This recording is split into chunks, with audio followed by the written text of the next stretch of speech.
Əminə, ekran paylaşımı eləyirəm mən. Siz görə bilirsinizmi? Bir daha məlumat verin, ekranı görə bilirsinizmi?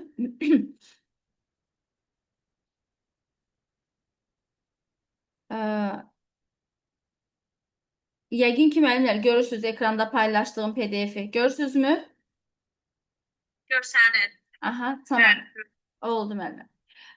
İndi biz sizinlə webinar haqqında başlayacağıq danışmağa. Webinarların təşkil olunması Zoom proqramı üzərində aparılır və burada söhbət üçün, sorğuların göndərilməsi üçün və s. bunun üçün istifadə edirik. Biz təlimdə keçmişdik webinarın qurulması, Zoom bölməsindən keçirdik, adresi yazırdıq və s. Bunları təşkil edirdik. Ancaq biz webinar seçərkən, sessiyanı planlaşdırarkən əsas bizə düşən suallardan budur ki, sessiyanın planlaşdırılmasını aparın, webinar təyin edin, təyin olunmuş webinarın üzərində webinarı paylaşın, yaxud da ki, onu zapis olunmuş webinar üzərində müxtəlif əməliyyatlar aparın, webinarın nastroykası haqqında, orada baş verən dəyişikliklər haqqında bu formada bizə suallar düşür. Və burada biz əgər webinar təşkil etmək istəyiriksə, baxın bizə belə bir pəncərə gəlir. Webinar bölməsi aktiv olur və biz webinar hissəsinə daxil oluruq. Və şedule. Bəzi suallarda var, webinar sözü gəlmir. Sadəcə şedule webinar hissəsi aktivləşir və biz bu zaman mütləq şəkildə şedule webinar hissəsindən basırıq və bizə bastığımız zaman belə bir pəncərə aktivləşəcəkdir. Və belə bir pəncərə aktivləşəndə bizə hansı saatı, hansı tarixi verirsə webinarı təşkil etməyimiz üçün bunlara diqqət yetirməliyik. Webinarın adını verirsə, topik yazılan yerdə mütləq şəkildə webinarın adını yazırıq. Adətən webinarın adını sistem özü verir bizə. Bura ad yazmaya ehtiyac olmur.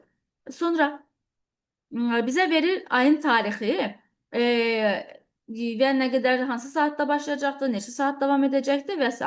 Bu zaman diqqət yetirəcəyimiz hissə odur ki, bizim webinarı verirsə, ayın tarixi verirsə, baxın bu ardıcıllıqları yəni arxadan önə doğru gedə bilmərik.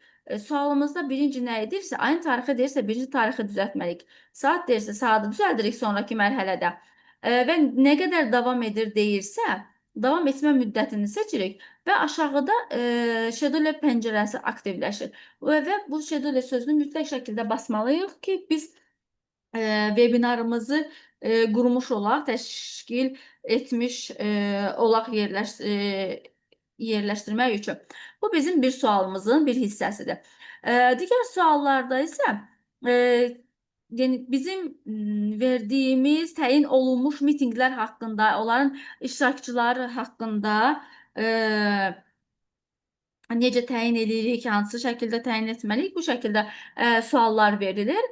İştirakçıların dəvət edilməsi haqqında suallar verir. Biz iştirakçıları necə dəvət edə bilərik? İştirakçıları dəvət etmək üçün panel listdən istifadə edirik. Yəni, invitations yazılır. Bu sözü yadınızda saxlayırsınız. Bu, yəni iştirakçı dəvət et deməkdir. Bunu seçdiyimiz zaman açılır belə bir pəncərə bizə. Orada var copy invitations yazılır. Bu sözü seçirsiniz. Copy sözünü yadınızda saxlasanız kifayətdir. Onu seçdiyimiz zaman aşağıda əgər təyin et deyirsə, bu sözü seçdikdən sonra belə bir pəncərə açılır bizə.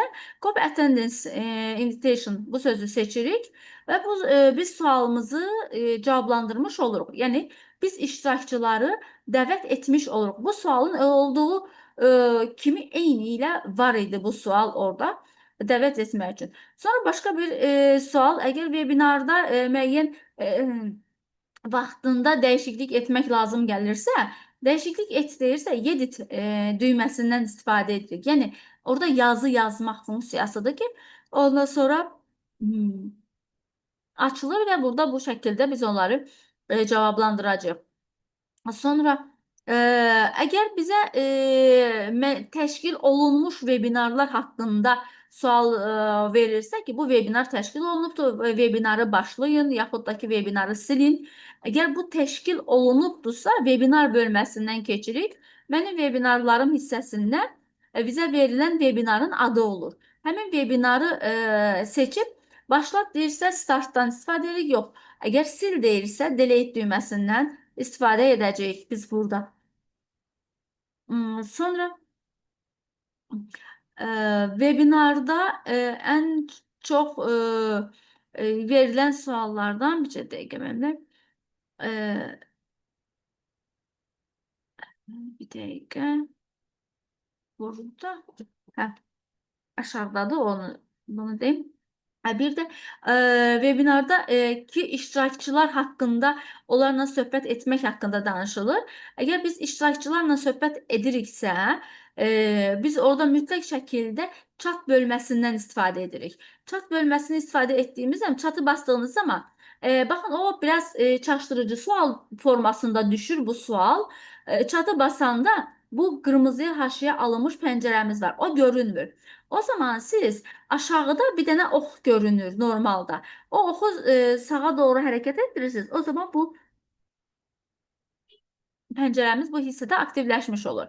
Və aktivləşmiş hissədə teyp mesaj bölməsi var. Yəni belə bir mesaj göndərmə bölməsi görünür və biz artıq bu hissədən üzərinə basmaqla hansı sözün yazılmasını tələb edirsə sistem bizə, o sözü oradan yazaraq mesajı göndər düyməsini basaraq göndərmiş oluruq biz.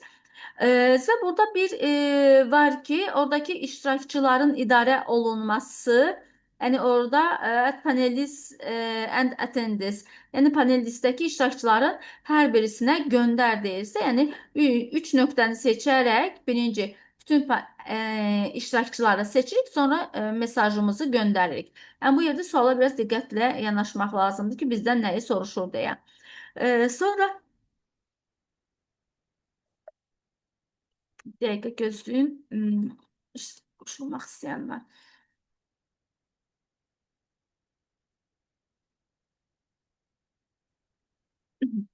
Və webinara kimsə iştirak etmək istəyirsə, qoşulmaq istəyirsə, belə bir pəncərə açılır. Admit düyməsini, qoşulmaq iştirakçı görünür. Admit düyməsini basmaqla həmin iştirakçını biz dəvət edirik. Əgər bəzən bizə suallar verirlər ki, iştirakçılarda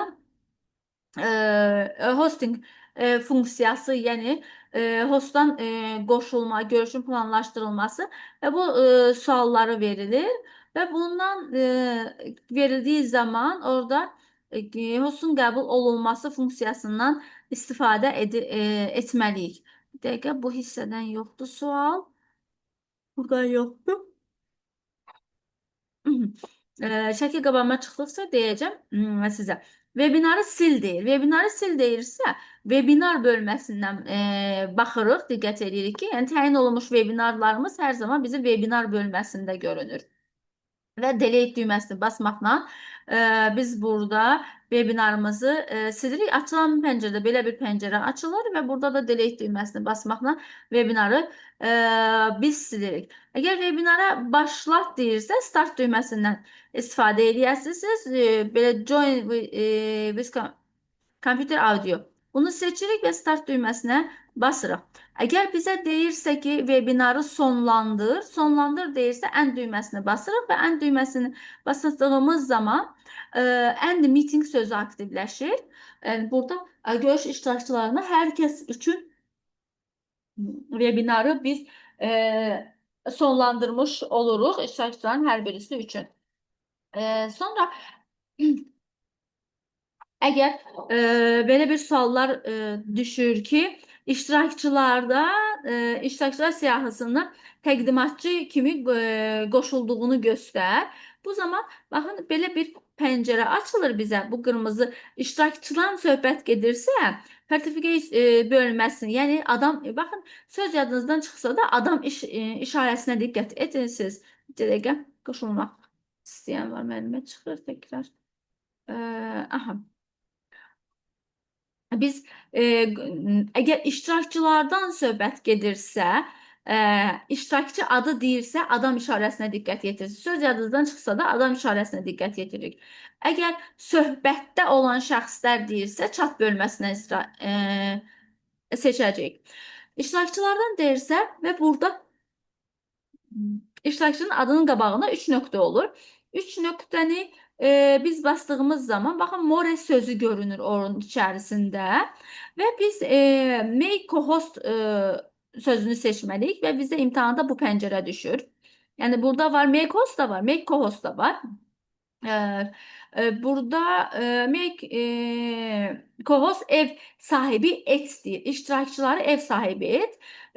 Make host ise yani seçimdə klikləmə webinarın nəzarətini kiməsə vermək üçündür nəzarəti.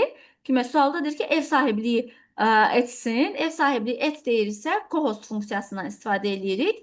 Əgər webinarın nəzarətini kiməsə verdiysə, make host sözündən iştirak edir. Amma imtahanda co-host'u soruşur bizdən.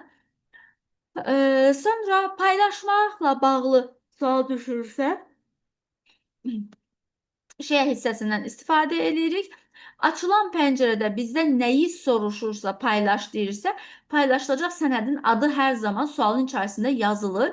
Hansı sənədi paylaşdırırsa, həmin sənədi seçirik və share düyməsini basaraq paylaşırıq.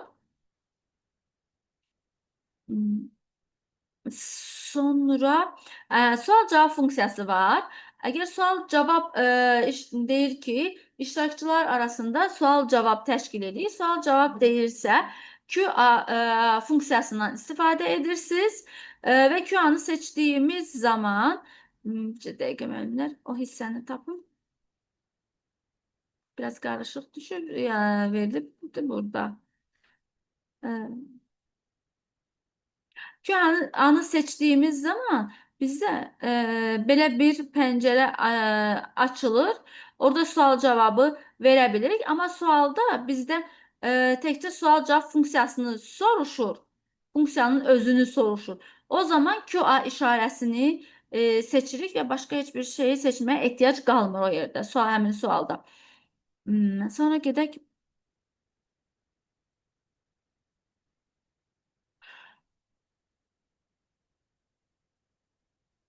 Dəqiqə. Aha. Əgər qeydiyyatdan söhbət gedirsə, qeyd olunmuş rekordlardan, rekord olunmuş sənədlərin üzərində müxtəlif dəyişikliklər etməkdən danışırsa, əgər orada qeyd olunmuş webinardan yaxud da ki, rekord sözündən varsa, biz mütləq şəkildə rekording bölməsini seçirik. Rekording bölməsini seçdikdən sonra, baxın, bu sual var. Orada deyir ki, rekord olunmuş sənədi videonu paylaş deyir. Əgər rekord olunmuş videonun adı verilir bizə imtahanda. Adları qarışdırmayın. Yəni əsas fərqli-fərqli ad verilə bilər o yerdə. Əsas sualın məqsədinə diqqət yetirməliyik.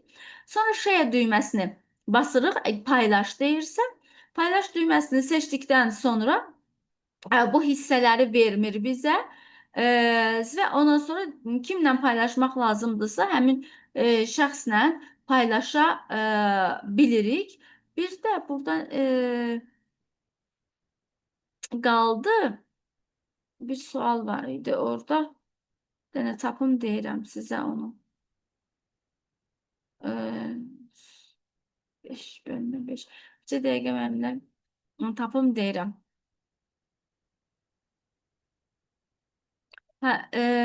Daxil olmuş şəxsləri haqqındadır orada.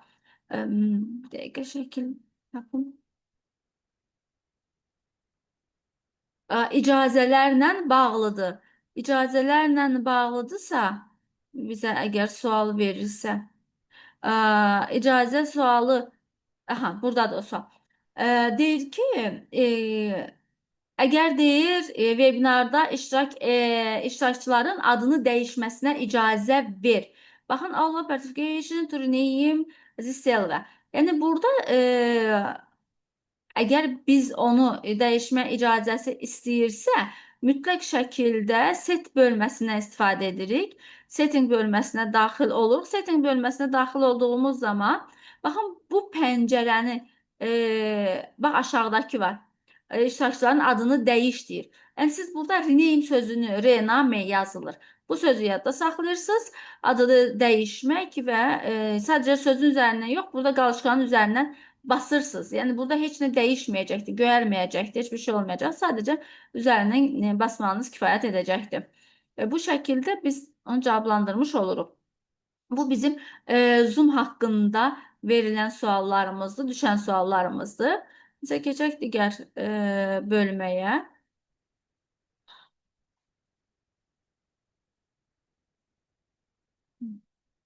Birgə işləmək, saxlamaq və paylaşmaq. Əgər biz birgə işdən söhbət gedirsə, müəllimlər, sənədləri birgə işləmək üçün, saxlamaq üçün, bax, SharePoint proqramı sənədi yadda saxlamaq üçündür, OneDrive-dır, Google Diskdir, ShareFile-dir. Bunlar sənədləri onlayn şəkildə yadda saxlamaq, bölüşmək üçün istifadə olunur. Komanda yaddaşından istifadə etməklə biz sənədləri də yadda saxlaya bilərik. Bax, fayllar haqqında burada bizə suallar düşür. Komanda hissəsinin sualları düşür.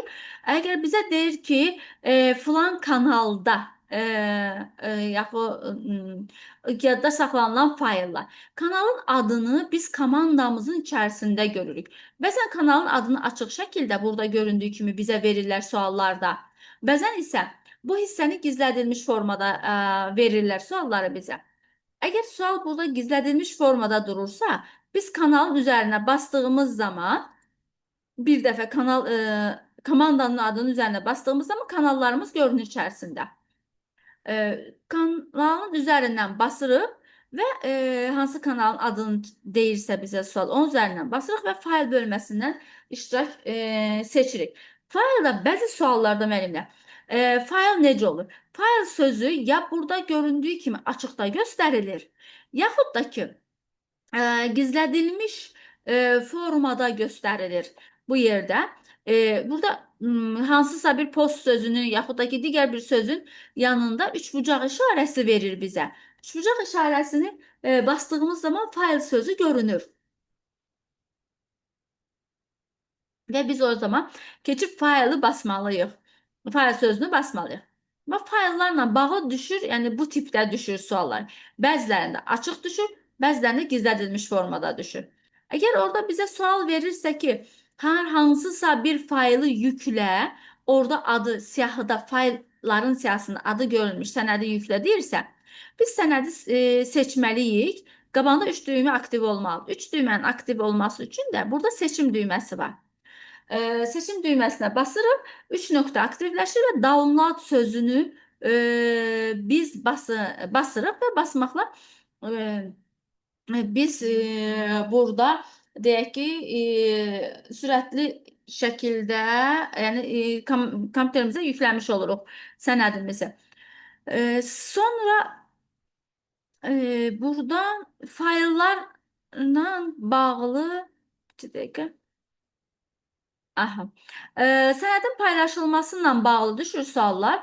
Əgər biz sənədi paylaşmaqla bağlı suallar düşürsə, fayl bölməsindən istifadə edirik və paylaş deyirsə sənədi, sənədin qabağında üçbucaq 3 nöqtə olur, yaxud da ki, paylaş işarəsi olur. Onu seçirik. Paylaş düyməsini seçdikdən sonra sənədi kopyala deyirsə, sənədi kopyalayıb paylaşırıq.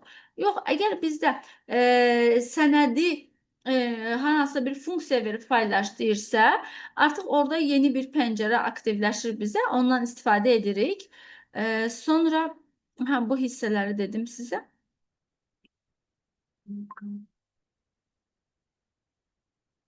Bir dəqiqə mənimlə.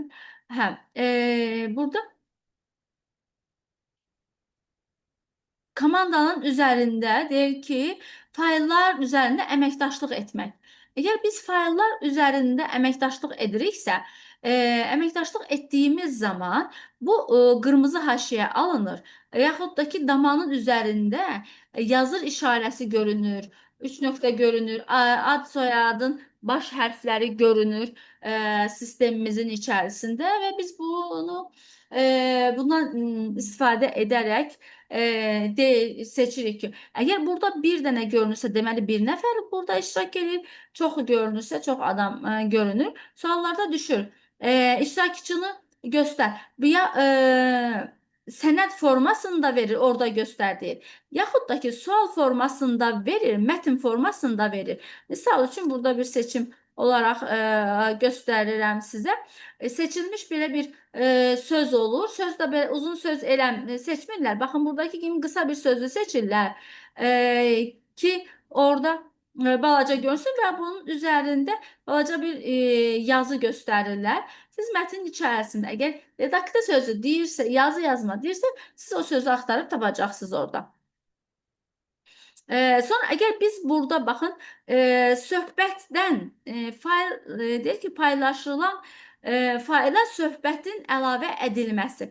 Əgər paylaşılan fayla söhbət əlavə etdirsə, faylı seçirik və orada nədir bu? Communication, comment daha doğrusu, conversation. Əgər söhbətə iki cür var orada suallar. Şərh bildirmək var. Bir də nədir bu? Söhbətə başlamaq. Söhbətə başla deyirsə, conversation sözünü seçirik və burada seçdiyimiz zaman hansı şəxslə paylaş deyirsə, aşağıda şəxsin adını seçirik və paylaş düyməsini basırıq. Əgər yeni deyir ki, şərh bildir deyirsə, comment sözünü seçirik. İkisi də yanaşı bir yerdə yerləşir və new comment sözünü istifadə edir. Açılan pəncərədə biz artıq kommentimizi, yəni şərhimizi bildirə bilərik.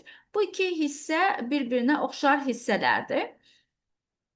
Bir balaca diqqətli olmaq lazımdır.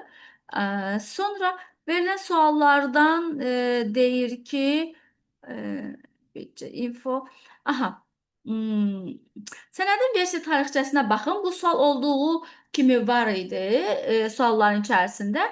Biz bu zaman gəlirik, fayl menüsünü seçirik. Burada fayl menüsünü göstərməyiblər. Fayl menüsünü seçirik. Fayl menüsünü seçəndə info əmri var və version history sözünü seçməliyik. Yəni fayl tarixçəsinə baxın deyə biz bunu buradan seçəcəyik. Bu sual var idi, olduğu kimi idi.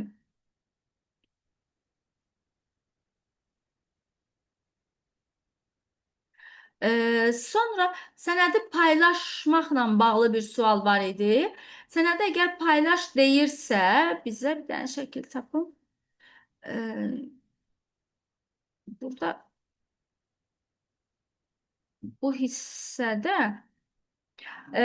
baxın, bu yerdə share sözü görünür. Paylaş deyirsə, share sözünü baxırıq və sənəd üzərində paylaşım edirik. Bu hissəni gələndə daha dəqiq göstərəcəm sizə. Təhlil edək qutaraq kitabı, onları digər hissələri isə düşmüş sualları proqramın öz üzərində izah edəcəm.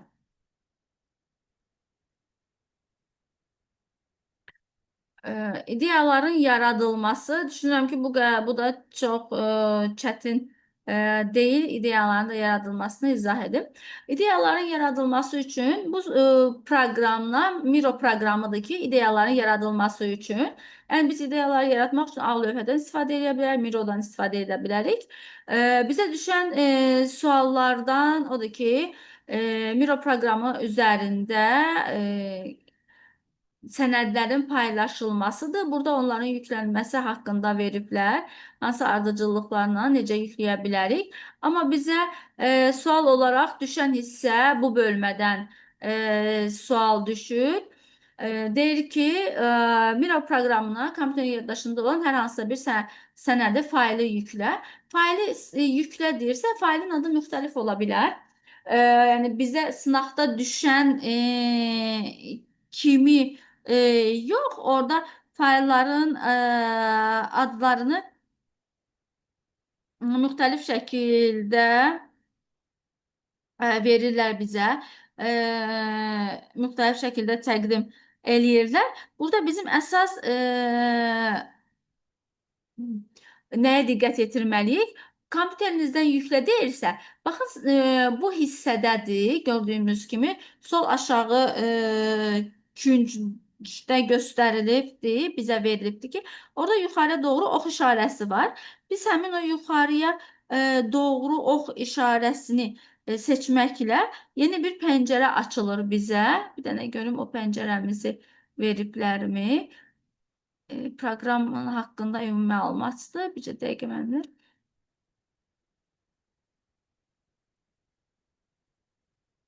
Yox. Bir saniyə.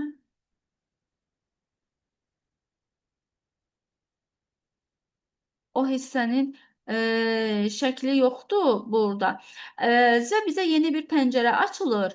O düyməni bastığımız zaman pəncərə açıldığı zaman orada daxil edəcəyimiz sənədlərin adı görünür ki, biz hansı sənədi əlavə edəcəyik deyə əlavə edəcəyimiz sənədi seçirik və sualda hansı sənədin adını verirsə diqqətli olmaq lazımdır.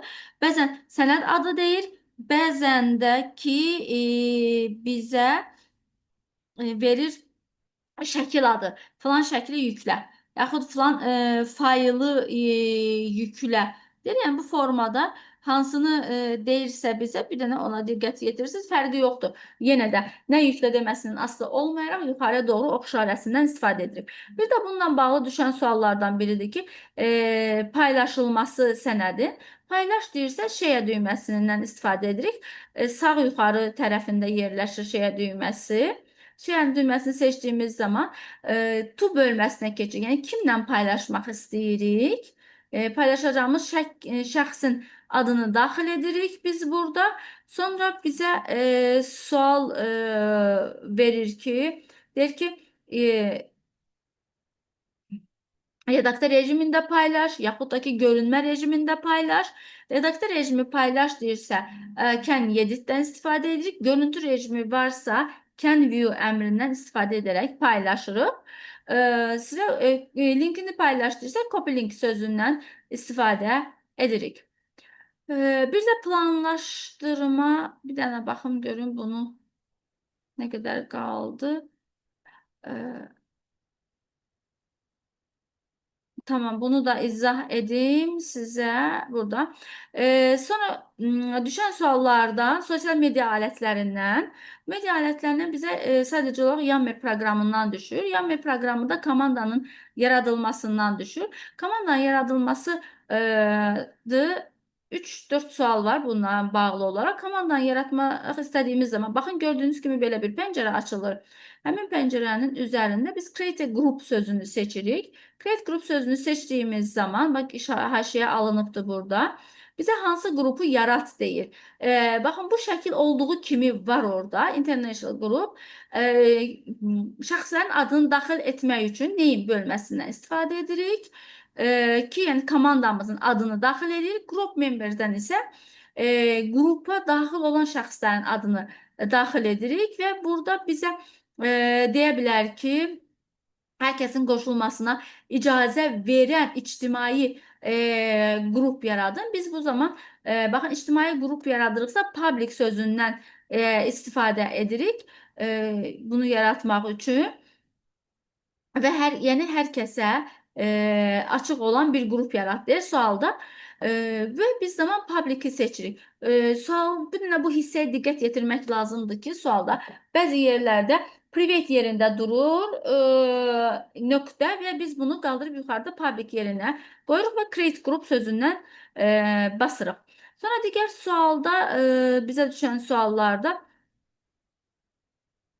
deyir ki, baxın, bu pəncərə düşür bizə sualda.